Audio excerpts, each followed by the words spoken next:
기이한 업적 제2장 아버지와 아들의 방문. 1820년 화창한 봄날 아침, 세계 역사상 가장 중요하며 중대한 사건이 발생했다. 영원한 아버지이신 하나님과 그의 아들 예수 그리스도께서 조셉 스미스에게 나타나셔 말일에 하나님의 왕국을 이 지상에 세우는 데 필요한 지시를 하셨던 것이다. 조셉 스미스는 그때의 영광에 가득 찬 경험을 다음과 같은 기록으로 자세히 전하고 있다. 조셉 스미스의 간증.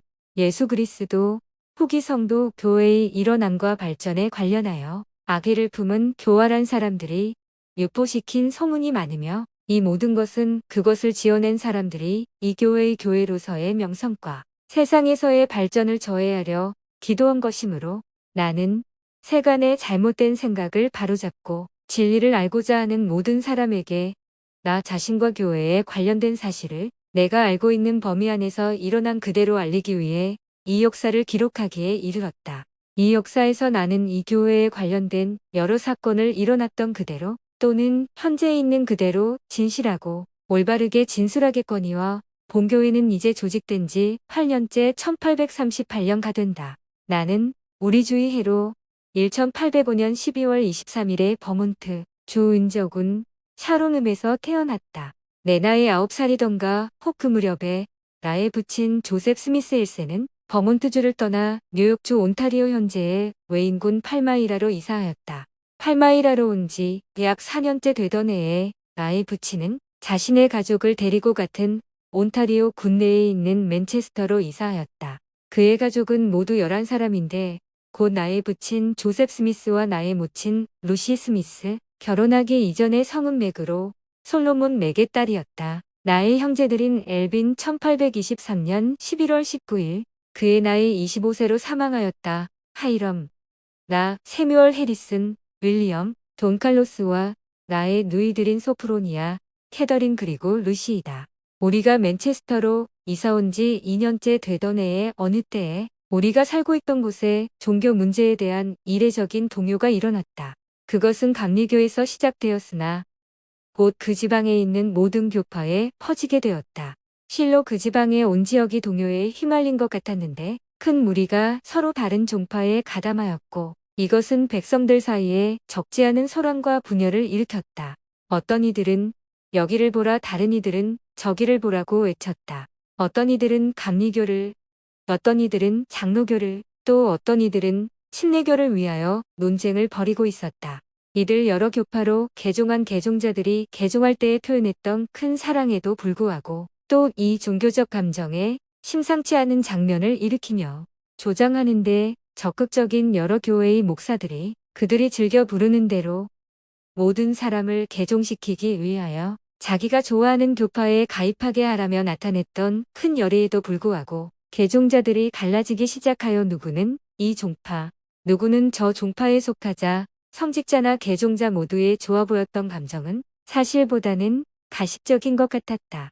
왜냐하면 이에 의해 대혼란과 악감정이 뒤따랐으며 성직자는 성직자와 개종자는 개종자와 다투게 되었고 그리하여 그들이 가졌던 서로에 대한 좋은 감정은 설령 그들이 조금이라도 가졌었다 해도 언쟁과 의견 충돌로 완전히 사라지고 말았기 때문이다. 그 당시 나는 14살이었다. 내 친가에는 장로교파가 전파되었는데 그중 4사람, 곧 나의 모친 루시, 나의 형제들인 하이럼, 세뮤얼 해리슨, 그리고 누이 소프로니아가 그 교회에 가입하였다. 이 커다란 동요의 시기에 내 마음은 진지한 묵상에 잠기는 한편 심한 불안감에 사로잡히게 되었다. 그러나 비록 나의 감정이 깊고 종종 강렬하기까지 하였고 비록 사정이 허락할 때마다 자주 그들의 집회에 참석하였으나 여전히 나 자신은 이 모든 종파에서 떨어져 있었다. 시간이 지남에 따라 내 마음은 어느 정도 감리교파에 호의를 가지게 되었고 그에 속하고자 하는 소망을 얼마간 느꼈으나 다른 종파들 사이에 혼란과 다툼이 너무 컸으므로 어리고 세상사에 미숙한 나로서는 누가 옳고 누가 그른지 어떤 확실한 결론에 이르는 것은 불가능했다. 내 마음은 때때로 크게 흥분되었으며 부르짖음과 소란은 매우 크고 그칠 새가 없었다. 장로교도는 침례교도와 감리교도에 대해 가장 단호하게 반대 의사를 나타내었고 그들의 잘못을 증명하기 위해 또는 적어도 사람들로 하여금 그들이 잘못되어 있다고 생각하도록 만들기 위해 온갖 논리와 궤변을 다 사용하였다. 다른 한편으로 침리교도와 감리교도도 마찬가지로 자기들의 교리를 세우고 다른 모든 교리가 그릇됨을 증명하려고 노력함에 있어 똑같이 열성적이었다. 이러한 언쟁과 의견의 혼돈 속에서 나는 종종 어떻게 할 것인가? 이 모든 교파 중에 누가 옳은가? 아니면 그들 모두가 다 그릇된 것인가? 만일 그들 중 어느 하나가 옳다면 그것은 어느 것이며 나는 어떻게 그것을 알 수 있을까? 하고 잠을 보았다. 내가 이들 종교적 열성자들의 논쟁으로 야기된 극심한 어려움으로 고민하고 있을 때 하루는 야고보서 1장 5절을 읽고 있었다. 그곳에는 다음과 같이 쓰여 있었다. 너희 중에 누구든지 지혜가 부족하거든 모든 사람에게 후히 주시고 꾸짖지 아니하시는 하나님께 구하라 그리하면 주시리라. 경전의 어느 구절도 이때 이 구절이 내 마음에 임한 것보다 더 힘차게 사람의 마음에 임한 적은 결단코 없었다. 그 구절은 마치 큰 힘을 지니고 내 마음의 느낌 속으로 속속들이 파고드는 것 같았다. 하나님에게서 보는 지혜를 필요로 하는 사람이 있다면 바로 나라는 사실을 알았기에 나는 거듭거듭 이 구절에 대해 깊이 생각하였다. 왜냐하면 어떻게 행동해야 할지 나는 몰랐고 또 내가 그때 가지고 있던 것 이상의 지혜를 얻을 수 있기 전에는 나는 결코 알 수 없을 것이기 때문이었다. 이것은 서로 다른 교파의 종교교사들이 같은 성경 구절을 너무나 서로 다르게 이해하여 성경에 호소하여 의문을 해결하는 것에 대한 모든 신념이 파괴되어 버렸기 때문이었다. 드디어 나는 암흑과 혼란 속에 머물든가 그렇지 않으면 야고보가 지시하는 대로 즉 하나님께 구하든가 해야겠다는 결론에 이르렀다. 나는 마침내 하나님께 구하기로 결심하였는데 이는 만일 하나님께서 지혜가 부족한 자에게 지혜를 주시되 후히 주시고 꾸짖지 아니하신다면 내가 해보리라고 결론지었기 때문이었다. 그래서 이 결심 곧 하나님께 구하기로 한 나의 결심에 따라 나는 그렇게 해보고자 숲으로 들어갔다. 때는 1820년 이른 봄 아름답고 맑게 갯날 아침이었다. 내가 그러한 시도를 한 것은 나의 평생에 처음이었는데 이는 나의 모든 염려 중에서도 내가 아직 소리내어 기도하기를 시도한 적은 한 번도 없었기 때문이었다. 내가 이전에 가고자 계획했던 곳으로 들어간 뒤에 주위를 살펴 나 혼자임을 확인한 후 나는 무릎을 꿇고 내 마음의 소원을 하나님께 고하기 시작하였다. 그렇게 하기 시작하자마자 곧바로 나는 나를 완전히 압도하는 어떤 힘에 사로잡혔고 그 힘이 놀라운 영향력을 내게 미쳐내 혀를 묶어서 나는 말을 할 수가 없었다. 캄캄한 어둠이 내 주위에 모여들었고 한동안은 내가 갑작스런 멸망을 당할 운명에 놓인 것만 같았다. 그러나 나를 사로잡은 이 원수의 힘에서 나를 건져내 주시도록 하나님을 부르고자 내 온 힘을 다하면서도 내가 막 절망 속으로 가라앉아 멸망해 상상 속의 멸망이 아니라 내가 어떠한 존재에게서도 전에 결코 느껴보지 못했던 놀라운 힘을 가진 보이지 않는 세계에서 온 어떤 실제적인 존재의 힘에 금방이라도 내 자신을 포기할 것 같은 바로 그 순간, 이 큰 공포의 순간에 나는 내 머리 바로 위에 해보다도 더 밝은 빛기둥을 보았으며 그 빛기둥은 점차 내려와 이윽고 내게 임하였다. 그 빛기둥이 나타나자마자 나는 나를 결박했던 원수에게서 풀려났음을 깨달았다. 그 빛이 내 위에 머물렀을 때 나는 글로 표현할 수 없는 광채와 영광을 지닌 두 분이 내 위 공중에 서 계신 것을 보았다. 그중 한 분이 내 이름을 부르시면서 나에게 말씀하시는데 다른 한 분을 가리켜 말씀하시기를 이는 내 사랑하는 아들이니 그의 말을 들으라 하셨다. 내가 주께 묻기 위해 갔던 목적은 모든 교파 중에 어느 것이 옳은가를 알아 어디에 가입해야 할지를 알기 위한 것이었다. 그러므로 내가 정신을 차려서 말을 할 수 있게 되자마자 나는 즉시 내 위에 빛 가운데 서 계시는 두 분께 모든 교파 중에 어느 것이 옳으며 이때까지는 모두가 그르다는 생각을 내 마음에 품어본 적이 없었다. 내가 어디에 가입해야 할 것인가를 물었다. 내가 받은 대답은 그중 어디에도 가입해서는 안 된다는 것이었는데 이는 그들이 모두 그르기 때문이라는 것이었다. 나에게 말씀하신 분은 그들의 모든 신조는 그가 보시기에 가증하며 그 신자들은 모두 부패하였다고 말씀하시고 그들이 입술로는 나를 가까이 하나 그들의 마음은 내게서 멀리 떠났으며 그들은 사람의 계명을 교리로 가르치고 경건의 모양은 있으나 그 능력은 부인하는도다 라고 하셨다. 그분은 다시 나에게 그중 어디에도 가입하는 것을 금하셨으며 다른 많은 것을 내게 말씀해 주셨으나 그것을 지금 기록할 수는 없다. 내가 다시 정신이 들었을 때 나는 내가 하늘을 쳐다보며 똑바로 누워 있음을 알았다. 그 빛이 떠났을 때 나는 기운이 없었으나 곧 어느 정도 회복이 되어 집으로 갔다. 그리고 내가 벽난로에 기대어 있을 때 모치는 무슨 일인지 물으셨다. 나는 이에 걱정하지 마세요.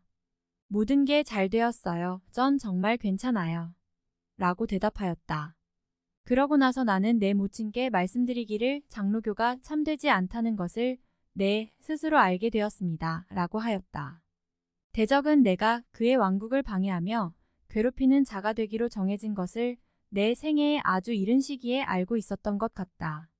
그렇지 않다면 왜 어둠의 세력들이 연합하여 나를 대적하였겠는가? 왜 어린아이나 다름없는 나에 대하여 반대와 박해가 일어났겠는가? 일부 목사와 다른 종교 신자들이 첫 번째 시연의 이야기를 거부함. 박해가 조셉 스미스에게 가해짐. 그가 시연의 실제성에 대해 증언함. 21절 26절 나에게 이 시연이 있은 지 며칠 후 나는 감리교 목사 한 사람과 자리를 함께 하게 되었는데 그는 앞서 언급한 종교적 동요 속에서 매우 활동적이었다. 나는 종교 문제에 관하여 그와 대화를 나누다가 기회가 되어 그에게 나에게 있었던 시연을 이야기하였다. 나는 그의 행동에 매우 놀랐는데 그는 내 이야기를 가볍게 취급할 뿐만 아니라 매우 경멸하였으며 그것은 모두 악마에게서 비롯된 것이고 오늘날 시연이나 계시 같은 것은 없으며 그러한 일은 모두 사도들과 함께 이미 그쳤고 결코 다시는 그러한 일이 있을 수 없다고 말하였다. 그럼에도 불구하고 나는 내가 한 이야기가 종교신자들 사이에서 내게 대한 큰 편견을 야기하였고 심한 핍박의 원인이 되었다는 것을 곧 알게 되었으며 핍박은 계속 커져갔다.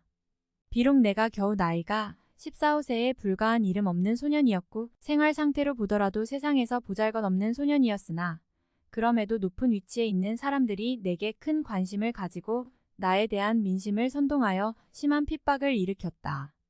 그리고 이것은 모든 교파에 공통적이었으니 모두가 연합하여 나를 핍박하였던 것이다.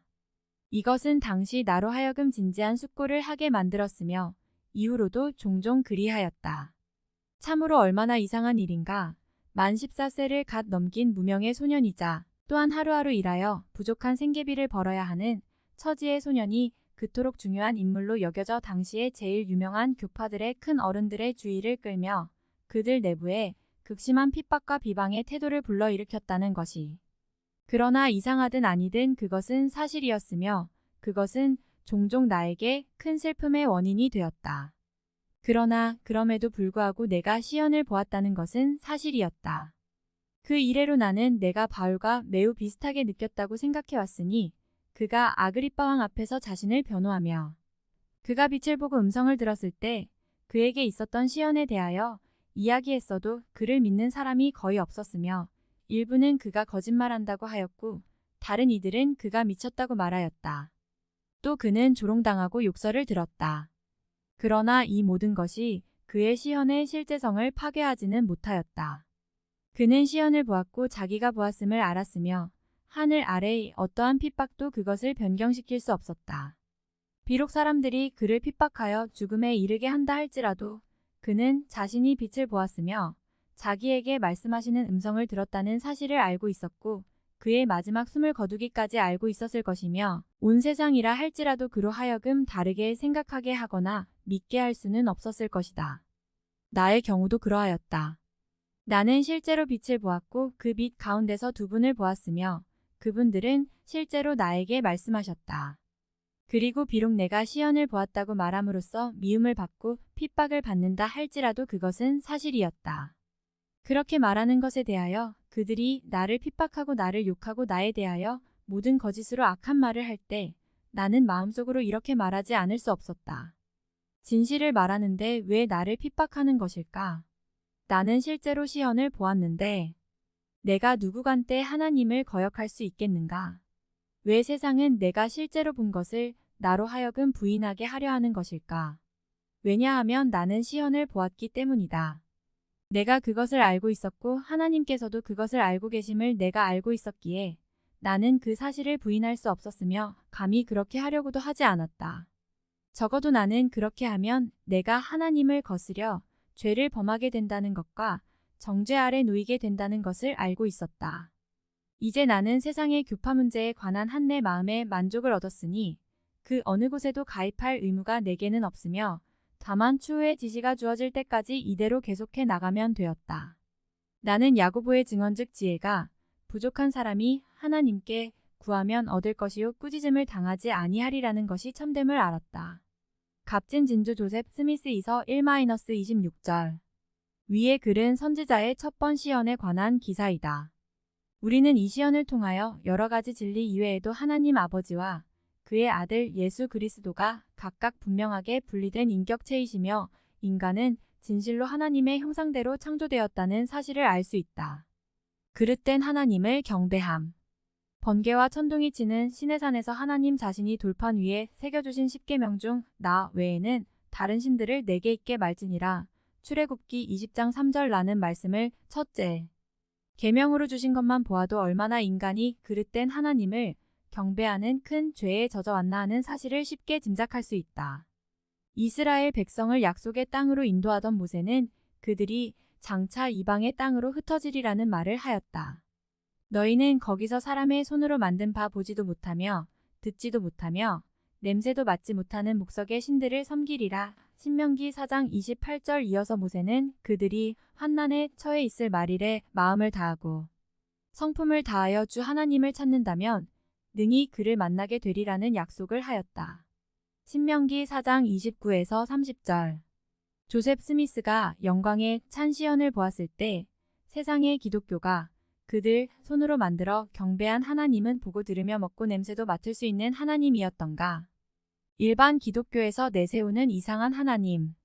다음 인용글을 살펴보면 예수 그리스도 후기성도 교회 초기에 있어서 일반 기독교가 주장하는 태도를 알게 될 것이다. 천주교에서는 하나님을 다음과 같이 설명하고 있다. 문 하나님이란 어떤 분인가? 답 하나님은 영이시며 영원하시며 독립하여 존재하시며 무한하시며 변치 않으시는 분으로 어디에든지 존재하시며 모든 것을 통찰하시어 우주를 다스리시는 분이다. 문 그분을 영이라고 말하는 이유는 무엇인가? 답 그분은 육체 형태, 색깔, 감정도 없으신 최고의 지혜이기 때문이다. 콜로신부저 천주교의 성경 교리 문답에서 감리교회가 경배하는 하나님의 종류도 이와 흡사한 면이 있다. 살아계신 참다운 하나님은 단 한 분이시며 그분은 육체나 지체가 없이 영원하시며 무한한 능력과 지혜와 선의를 소유하신 분이며 눈에 보이는 것이나 안 보이는 것이나 모든 것의 창조자이시며 보존자이시며 신의 구성은 하나님 아버지와 그의 아들과 성신이 일체이며 능력과 영원성에 있어서도 동일하다. 감리교 교리 문답에서 장로교회에서는 하나님을 어떻게 설명하고 있는가 알아보자.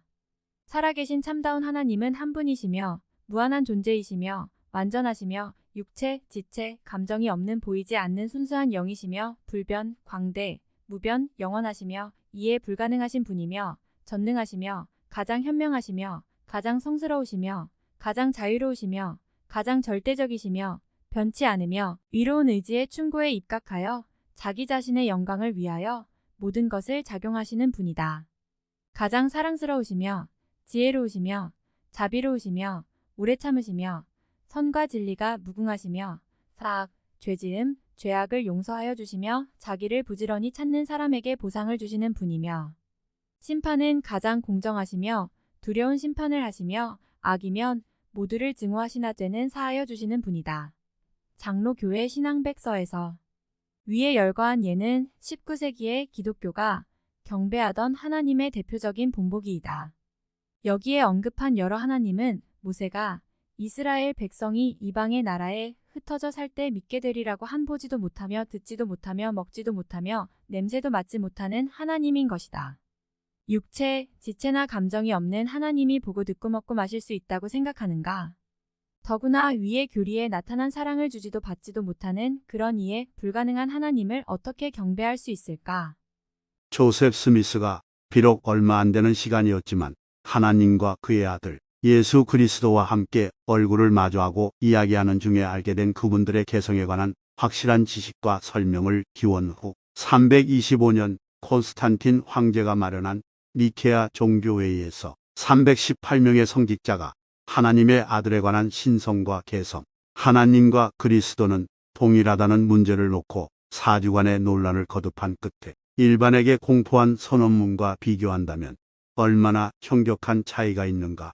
하늘을 5분 감만 주시하면 선지자 조셉 스미스의 말씀을 곰곰이 생각하여 보자. 하늘을 5분 감만 주시하면 이 문제에 관하여 이제까지 쓰여진 것을 다 읽어서 아는 것보다도 훨씬 더 많은 것을 알게 된다.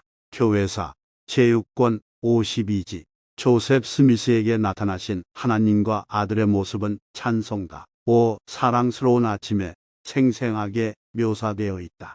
1. 5. 사랑스러운 아침 밝게 비춰주는 해 벌과 새들 노래하니 온 숲이 음악이었네. 그늘 진 숲에서 조셉 하나님 찾던 그때 그늘 진 숲에서 조셉 하나님 찾던 그때 이 무릎 꿇고 처음으로 소리 내어 기도할 때 죄의 능력 엄습하여 그의 낙담 컸으나 굽히지 않고 믿었네. 하나님 보호하심 굽히지 않고 믿었네. 하나님 보호하심 3. 낮의 해 보다 더 밝은 빛이 갑자기 내려와 영광스러운 빛 기둥 그의 주위 비췄네. 그 중에 나타난 두 분 하나님과 독생자 그 중에 나타난 두 분 하나님과 독생자 4.